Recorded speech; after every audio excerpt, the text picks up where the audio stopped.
Hey guys, we're gonna go fly the Warrior. So let's get ready to climb on in. And I'm gonna run you through all the maneuvers and procedures and running the radios and all the equipment inside the Warrior. We're gonna get you all checked out. Alright guys, we're in the cockpit now. We're gonna go through the first thing on the checklist, which is your passenger briefing. So before you do the engine start, you need to do a passenger briefing. I like to use the acronym SAFETY. So that's seatbelts. Okay, you need to wear your seatbelts at all time. The engine is running. You need to make sure your passengers understand how the seatbelts work, big end and to the little end. When you clip the seatbelt in, like so, you want to make sure that they know how to lift up the tab and release it. There we go. So seatbelts, air vents. So we've got air vents located on the floor down here. You can open and close the air vent by the use of this little lever. You can see it open and close. And you can adjust this around to blow air up your skirt. And then, or your quilt. A lot of guys wear quilts when they fly the airplane. You also have a heat vent and defrost over here on this side.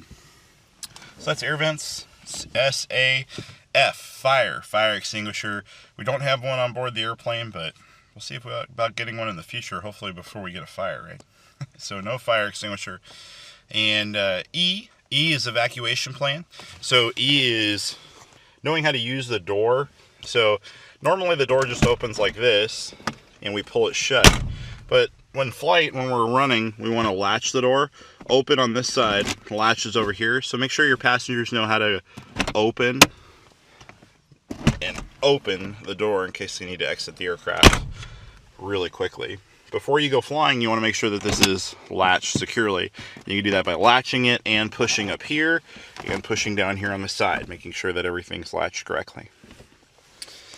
Then we got T. T is traffic. So you want to make sure that your passengers are looking outside most of the time. It helps keep them from being queasy. If they're staring inside the cockpit the whole time, they're going to get a little vertigo. They're going to get a little messed up. So T is traffic. You want to make sure that they're looking outside for airplanes and alerting you of airplanes.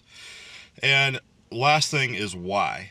Y. Do you have any questions? So if you want to make sure your passengers, if they do have any questions, that they're addressed before you take off into the air where you're going to be busy.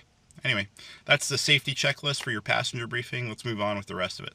So I'm in the cockpit. I've got my checklist. The keys are up on the dash right now. I'm going to go ahead and run through my checklist and get my seatbelts on and get you a good view of going through the whole process of engine start and the before taxi checklist. All right, I've got my seatbelt on now, and I've got you secure as well up here on the side window. Hopefully you guys can see everything that I'm seeing correctly. And first thing we do is we take a look at our Hobbs and tack time. The Hobbs is down here on the lower left sub panel. It's 84.4 right now. Hopefully it's got a lot more hours on it by the time you guys watch this video. We also double check in our flight log to make sure that we are the last person to fly it had 84.4 as well. That way we know it hasn't been flown and not logged correctly. So looks like the times are right. Tack time is down here on the tachometer, 66.6. Ooh. And seatbelts on, seats locked. All right, so you can undo your seat and move it fore and aft right here by lifting up on the little handle underneath your lower right leg. Your right leg, underneath your right leg. You don't have a lower leg, but you have a right leg underneath it. You can lift up the little handle and move it around. Belts and harnesses are set right on, and brakes set. So for starting the airplane, you are the brakes. I'd prefer you guys not to set the parking brake, which is down here. If you set the parking brake, you pull up and push the button on the handle, and it will hold the brakes in place. To release it, you pull up and let it go. I'd prefer you guys actually kept your feet on the brake pedals to make sure that you were securing the airplane. Sometimes when you set the parking brake, it may not engage correctly. And if you got your feet on the floor and you think your parking brake's on and you start the engine and airplane starts moving, it's going to be a big surprise. And hopefully there's nothing up ahead of yourselves to run into or Worse yet would be persons to run into. So hold the brakes with your feet, and we're going to take a look at our circuit breakers.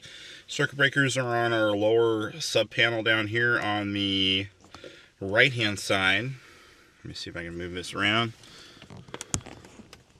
Right down over here, and we want to make sure that all of our circuit breakers are in and none of them are popped out. Some of them are the pullable type, the black ones, you can pull those. The rest of them are all the non-pullable type, the white ones, they have to trip.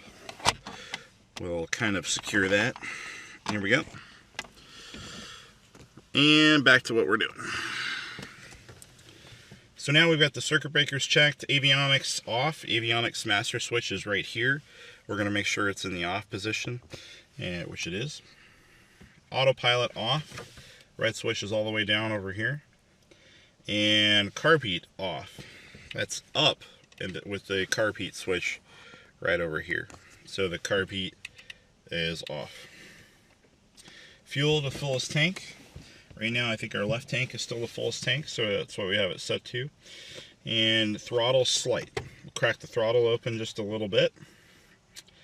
Anti-collision light on, which it's on. I leave it in the on position, that way if the engine, or if we walk away from the airplane and the master is left on, we kind of know it is on when we walk away and turn around and look at the airplane real quick, and we can see the flashing lights.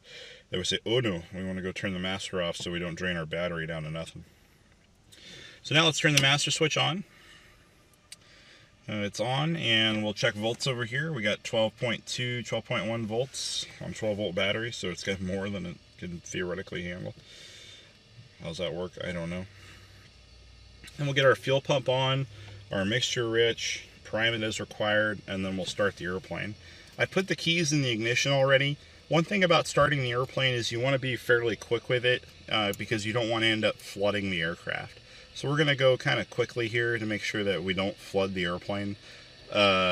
Sometimes if you leave the fuel pump on, it kind of just gets too much fuel up to the front end of the engine there, and it doesn't start very easily. So we're going to put the mixture rich like the checklist told us to.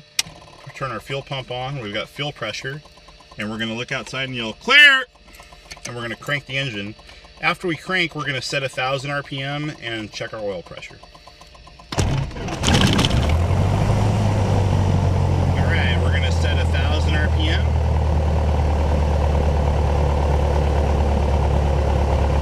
And our oil pressure is up in the green. And it starts getting hard to hear everybody, so this is the point at which we're going to finish our engine start checklist and get our avionics on. After we check our oil pressure, we'll turn the fuel pump off and make sure that the fuel pressure stays in the green and the engine keeps on running. That tells us that our engine-driven fuel pump is working. Amps and volts, we've got our amp meter down here on the lower right sub-panel. We have our volts up here, and that's showing us both that our alternator's working, so we got 14 volts, and we got an amp load, which tells us the alternator's working.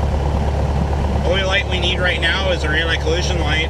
If it was nighttime, we would turn our nav lights on by the little roller switch here. But it's not nighttime, so we can have those off, and we would use the landing light as appropriate to taxi the airplane around. That's the engine start checklist.